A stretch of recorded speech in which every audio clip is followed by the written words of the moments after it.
교회에 등록하는 분들 중에는 대뜸 뭔가를 하려는 분들이 있습니다.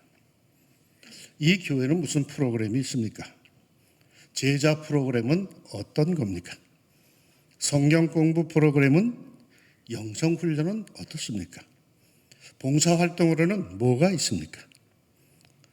처음부터 아주 굉장히 뭔가 좋은 의욕을 보입니다. 참 좋은 모습이죠. 그런데 가끔, 아주 가끔이요, 저는 그런 생각이 듭니다. 혹시 이분이 일 중독, 훈련 중독, 봉사 중독에 든 것은 아닐까 싶은 생각 말이죠. 교회에 나오면 왜 꼭 그런 것들을 해야만 한다고 생각을 할까요? 그냥 조용히 교회에 나와서 하나님 앞에 혼자 앉아 가만히 하나님을 바라보다가 그 밀려오는 감동에 울기도 하고 웃기도 하고, 성도들과 함께 부르는 찬양 속에 성령의 감동 파장에 하나가 되어서 세상도 없고 나도 없는 경지에 온 성도들과 함께 하나님 보좌 앞으로 나아가는 기쁨을 누리기도 하고, 설교를 경청하다가 자신의 삶을 문득 돌아보며 마음에 결단을 하고 조용히 일어나는 그러한 모습, 그러한 생활을 왜 낯설어 할까? 신앙생활은 반드시 이것저것을 다 해야 하는 번거로운 것일까요? 우리가 하나님 앞에 나오는 것, 교회에 나오는 것은 뭘 하기 위해서 나오는 거 아닙니다. 하나님께 예배드리고, 그리고 같은 처지의 성도들과 교제하며 삶의 위로와 힘을 얻어서 하나님의 나라를 이루어 가기 위해서이죠. 언제나 요란뻑적지근하게 일을 해야 믿음이 건강한 것은 결코 아닙니다. 저는 얼마 전에 누가복음을 묵상하다가 새삼 예수님께 주목할 기회가 있었습니다. 그 중에 예수님의 시험받는 장면에서 새롭게 은혜를 받았습니다. 예수님의 시험받는 장면 하면 늘 마태복음 4장에 있는 걸로만 주로 봤는데, 누가복음의 그 장면을 보니까 조금 새로운 면이 있더라고요. 예수님은 세례받으시고 성령 충만하셨습니다. 세례받을 때 이런 일이 있었기 때문입니다. 백성이 다 세례를 받을 때 예수도 세례를 받으시고 기도하실 때에 하늘이 열리며 성령이 비둘기 같은 형체로 그의 위에 강림하시더니 하늘로부터 소리가 나기를 너는 내 사랑하는 아들이라 내가 너를 기뻐하노라 하시니라. 얼마나 좋으셨겠습니까? 그런데 오늘 말씀은 이렇게 시작합니다. 예수께서 성령의 충만함을 입어 요단강에서 돌아오사 광야에서 40일 동안 성령에게 이끌리시며 마귀에게 시험을 받으시더라. 이런 때 시험이 옵니다. 무너질 때 시험이 오는 게 아닙니다. 잘 나갈 때 시험이 옵니다. 충만할 때에 시험이 옵니다. 왜요? 그건 자격시험입니다. 예수님이 이제 하나님의 아들로 메시아로 데뷔하십니다. 세례도 받았고 하나님의 성령으로 인치심도 받았습니다. 그야말로 성령이 충만하십니다. 그러자 성령에게 이끌려서 어디로 가셨는가 하면 사역의 현장으로 가신 게 아니라 마귀에게 시험을 받으러 광야로 나가십니다. 잘 나갈 때 깨어 있읍시다. 충만할 때에 경계합시다. 그때 시험이 있습니다. 스스로 무너질 때, 비실비실할 때는 시험도 없습니다. 뭔가 되는 것 같을 때, 뭔가 대단하게 느껴질 때 시험이 있습니다. 진짜 성도인지 가짜인지, 알곡인지 죽정인지, 겸손한 주의 종인지, 겸손을 가장한 교만한 종인지 그것이 드러나는 시험이 꼭 있습니다. 예수님의 메시아 자격시험을 치릅니다. 시험 문제가 뭘까요? 총 3가지인데, 첫 번째 시험 문제. 이 모든 날에 아무것도 잡수시지 아니하시니 날수가 다함에 줄이신지라. 마귀가 이르되 네가 만일 하나님의 아들이여든 이 돌들에게 명하여 떡이 되게 하라.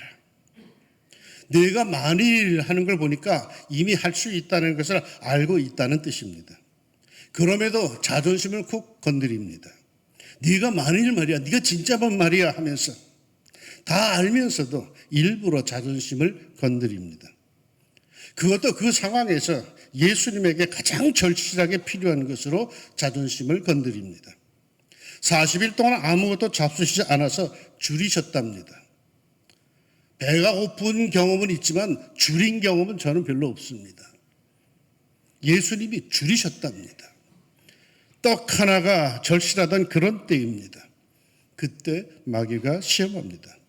네가 하나님의 아들이니 지천에 깔려있는 돌덩어리를 떡으로 만들어 먹어라. 그러자 예수님이 그러십니다.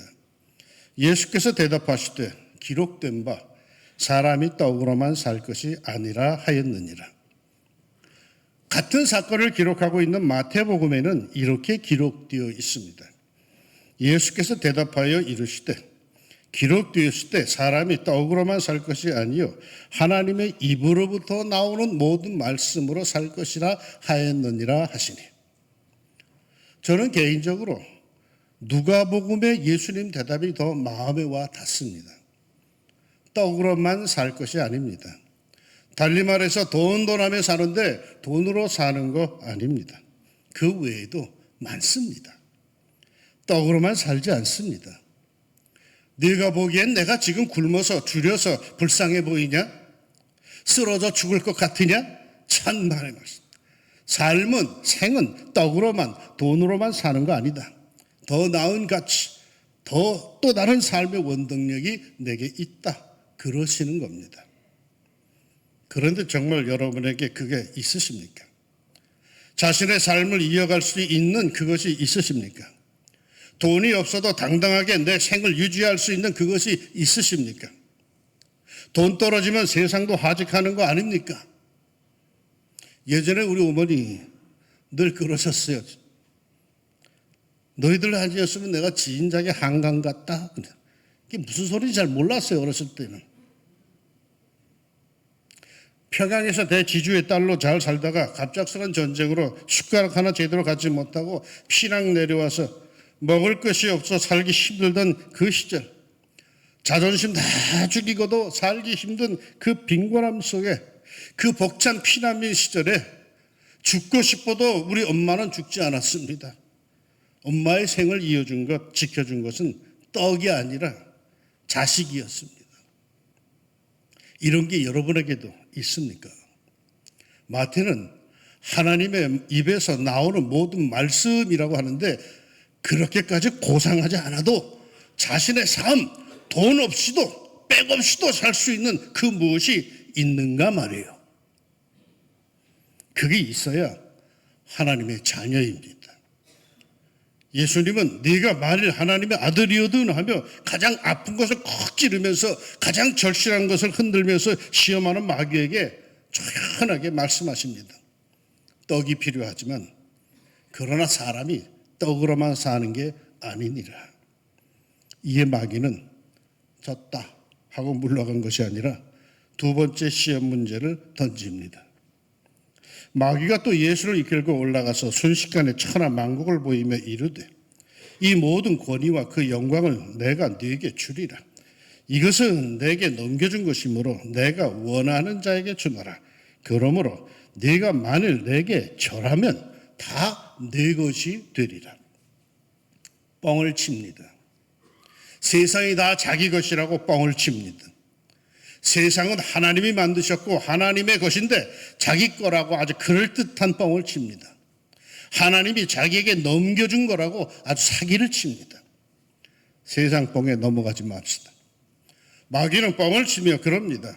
자기에게 절하면 존경을 표하면 이거 다 주겠다고 말이에요. 모든 권위와 영광을 다 주겠다고 말이에요. 인기, 명예, 돈, 권력, 요즘 같은 시기로는 천문학적인 유튜브 조회수 뭐 이런 거 다 주겠다는 거예요. 이에 대해 예수님의 반응은 이러합니다. 예수께서 대답하여 이르시되 기록된 바 주 너희 하나님께 경배하고 다만 그를 섬기라 하였느니라. 단순하고 분명한 자세입니다. 열심히 뭔가를 위해서 삽니다. 어떤 때는 돈 벌기 위해서 열심히 삽니다. 명예를 얻기 위해서, 인기를 얻기 위해서, 절대 신임을 얻기 위해서, 권력을 얻기 위해서 잠 못 자고 파고 또 파고 공부하고 또 공부하고 연구하고 또 연구를 합니다. 그러나 분명한 게 있습니다. 그렇다고 그것을 얻기 위해서 불의에 절하지 않습니다. 마귀에게 양심 팔지 않습니다. 나는 하나님만 섬기는 그리스도인이다. 이게 하나님의 사랑받는 자녀입니다. 이 두 번째 시험, 마귀에게 절 한 번만 하면은, 존경만 한 번 제대로 표하면은 세상 영광, 권세, 부귀, 영화를 주겠다는 제안에 예수님은요 아주 간단하게 대답하십니다. 기록된 바 주 너희 하나님께 경배하고 다만 그를 섬기라 하였느니라. 잘 살아보겠나라고 길을 쓰고 살지만, 그러나 불의, 부정, 부패에 눈 감으라고 고개 숙이라고 하는 조건에 대해서는 타협의 여지가 없습니다. 예수님은 마귀가 뭘 주겠다는 것에 대해서는 아예 언급조차 안 하십니다. 관심도 안 둡니다. 다만 그러한 것들을 얻기 위해서 고개 한 번만 숙이라고 하는, 양심을 한 번만 팔라는 것에 대해 아주 분명하고 아주 단호합니다. 이럴 때 말이요, 장황하게 설명을 하면 그건 지는 겁니다. 그건 흔들리는 겁니다. 원칙대로 사는 겁니다. 분명하고 단순한 신앙의 양심으로 돌아서야 합니다. 이에 마귀는 세 번째 시험 장소로 이동합니다. 또 이끌고 예루살렘으로 가서 성전 꼭대기에 세우고 이르되 내가 만일 하나님의 아들이거든 여기서 뛰어내리라. 기록되었을 때 하나님이 너를 위하여 그 사자들을 명하사 너를 지키게 하시리라 하였고, 또한 그들이 손으로 너를 받들어 네 발이 돌에 부딪히지 않게 하시리라 하였느니라. 성전 꼭대기로 데리고 가더니 뛰어내리랍니다. 그러면 하나님이 너를 아주 멋지게 받아주실 것이라고, 그 장면에 모두가 우와 하면서 네가 하나님의 아들임을 믿을 거라고 합니다. 높은 산이 아닌 성전 꼭대기인 것을 보아서 요즘식으로 말하면 교회당 꼭대기, 성도들이 모두 보는 앞에서 뛰어내리라는 겁니다. 모든 성도가 와 하는 감탄을 하도록 뛰어내리라는 겁니다. 그런 기적적인 쇼를 연출하라는 겁니다. 그래서 성도들이 너를 하나님의 아들로, 너를 진짜 하나님의 위대한 종으로 신임하게 하라는 것입니다. 목사님과 성도들이 어느 댁에서 구역 예배를 드리고 9시 뉴스를 같이 시청하고 있었습니다. 그 뉴스에 어느 빌딩에서 불이 난 뉴스가 나오는데, 빌딩 창에 위태하게 한 사람이 매달려 아주 위태해 보입니다. 구역 식구들이 그걸 보면서 아유 저 사람 어떻게 해, 저 사람 어떻게 해 하면서 발을 동동 구릅니다. 그때 목사님이 그러세요. 저 사람 잠시 후에 뛰어내릴 겁니다. 그리고 밑에서는 소방대원들이 매트리스를 깔아놓고 그거 받아줄 겁니다. 이 말이 마치자마자 그 매달렸던 사람은 뛰어내렸고, 이어서 소방대원들이 매트리스를 깔아놓은 것이 보였고, 거기에 그 사람이 안전하게 떨어진 장면이 보였습니다. 순간 거기 있던 구역 식구들이 모두가 우와 우리 목사님 예언의 은사가 있으시네요 하면서 엄지척합니다. 그러자 목사님이 웃으시며 그러십니다. 아닙니다. 저 장면 아까 7시 뉴스에서 봤어요. 목회하다 보면 종종 이런 유혹을 느낄 때가 있어요. 내가 누구를 위해서 기도해 주어서 고쳐 주었다. 내가 축복해 주어서 잘 되었다. 내가 늘 기도해 주니까 모두들 잘 나간다. 동시에 그런 인정을 공개적으로 교인들에게 받고 싶다는 유혹도 있어요. 내가 하는 목회 현장을 보고 성도들이 와 하는 감탄하는 것을 보고 싶다는 유혹을 받기도 합니다. 이에 대한 예수님의 반응은 예수께서 대답하여 이르시되 주 너희 하나님을 시험하지 말라 하였느니라. 하나님을 시험하지 맙시다. 우리는 그런 거로 사는 사람들 아닙니다.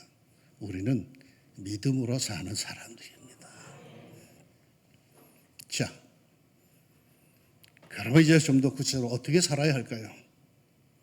그리스도인, 요란법석 떨지 않아도 행복한 그리스도인으로 살 수 있습니다. 뭔가 반드시 해야 한다고 초조해 하는데 천만의 말씀. 그냥 살면 됩니다. 뭐 꼭 제자 훈련을 받아야 하는 줄 아는데 아닙니다. 그냥 평범하게 성도답게 살면 됩니다. 몰라서 그러는 거 아닙니다. 훈련받지 않아서 그런 거 아닙니다. 그리 살지 않기에 그러는 겁니다. 적어도 예수 믿고 세례받은 사람들은 성령 받은 사람들이고 성령 받은 사람들은 성령이 그 안에서 내주하시면서 그럴 때마다 이렇게 하라 저렇게 하라고 신앙 양식으로 가르쳐 준다고 예수님이 분명히 말씀해 주셨습니다. 그거 훈련받아서 생기는 게 아니에요. 그거 예수 믿고 내가 예수님을 영접한 순간에 하나님께서 우리에게 주신 거예요. 그러니까 우리가 가만히 생각하고 이게 내가 그리스도인으로서 예수 믿는 사람으로서 어떻게 해야 되는가 생각해 보면은 안에서 다 꿈틀 너 그렇게 살면 안 되지. 가르쳐 주세요. 그런데 문제는 그거를 모른 체 하는 게 문제인기라. 돈 때문에 양심을 팔고 권력 때문에 양심을 팔고 명예 때문에 팔고 하는 이게 문제죠. 훈련 못 받아서가 아니에요. 하나님의 말씀의 감동을 따라가지 않아서 그렇죠. 그렇게 살지 않기에 그런 거죠. 그저 예수님의 마음으로 살지 않아서 그러는 겁니다. 보세요. 시험 내용을 말이요. 마귀는 집요하게 눈에 확 띄는 그야말로 빛과 번쩍하는 일들을 계속해서 주문합니다. 그러나 예수님은 고요하십니다. 흔들림이 없습니다. 요란한 성도도 필요하지만요, 모두가 그럴 필요는 없습니다. 그저 늘 이런 주님과 동행합시다. 사람아, 주께서 선한 것이 무엇임을 내게 보이셨나니 여호와께서 내게 구하시는 것은 오직 정의를 행하며 인자를 사랑하며 겸손하게 네 하나님과 함께 행하는 것 아니냐. 요란할 필요 없습니다. 오직 정의를 행하며 인자를 사랑하며 겸손하게 하나님과 함께 행합시다. 이를 위해서 늘 예수님께 조용히 나가 묻고 또 묻고 예수님이 주시는 감동을 마음에 새기며 그리 살아갑시다. 예수님께서 다 이루실 겁니다. 오늘 그 성경 본문 마지막 말씀 기억하십니까? 예수님이 시험 받으신 건 해피엔딩으로 끝난 것 같은데 실은 의미심장한 말씀으로 끝납니다. 마귀가 모든 시험을 다 한 후에 얼마 동안 떠나니라. 마귀가 떠나긴 떠났습니다. 시험 다 하고 떠났습니다. 그런데 조건이 앞에 붙어 있습니다. 얼마 동안. 그러니까 이렇게 시험했던 마귀는 다시 돌아올 거란 뜻입니다. 뭔가 이루었다, 뭔가 찾았다, 뭔가 됐다 하는 하나님의 자녀들에게 다시 돌아와서 똑같은 시험을 할 거란 뜻입니다. 사랑하는 여러분, 신앙생활 요란하게 할 것 없습니다. 믿음 생활 남 보여주기식으로 찬란하게 할 것도 없습니다. 그저 늘 예수님께 조용히 나아가 물읍시다. 기도합시다. 묵상합시다. 그리하면 주님께서 잔잔한 감동과 눈물과 따뜻함을 주실 겁니다.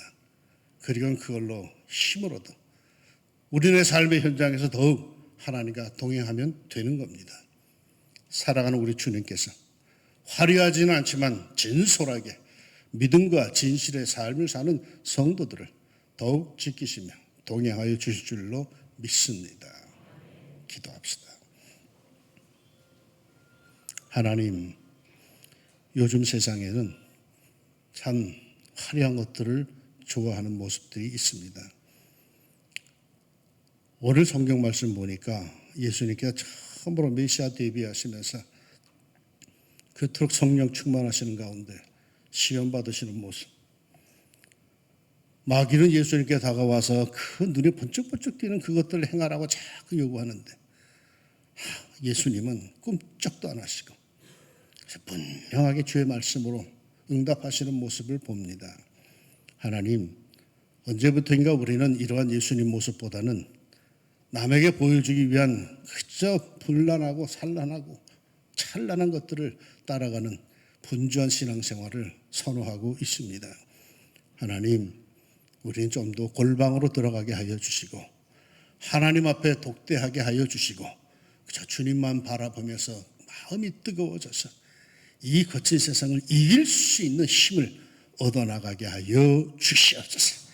그저 바쁘게 이것저것 배우고 뛰어다니고 하는데 그게 능사가 아니라 하나님과 독대하며 그 고요함 속에 찾아오는 성령의 감화 감동과 위로와 격려의 힘을 우리가 얻어야겠사오니 하나님, 사랑하는 우리 왕중 가족들을 기억하여 주시사 저들이 고요하게 주님 앞에 앉을 때, 설 때, 무릎 꿇을 때마다 괜찮아 말씀하여 주시고 성령의 뜨거운 감동의 역사로 힘을 더하여 주옵소서.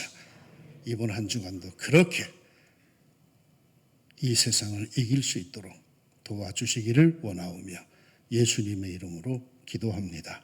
아멘.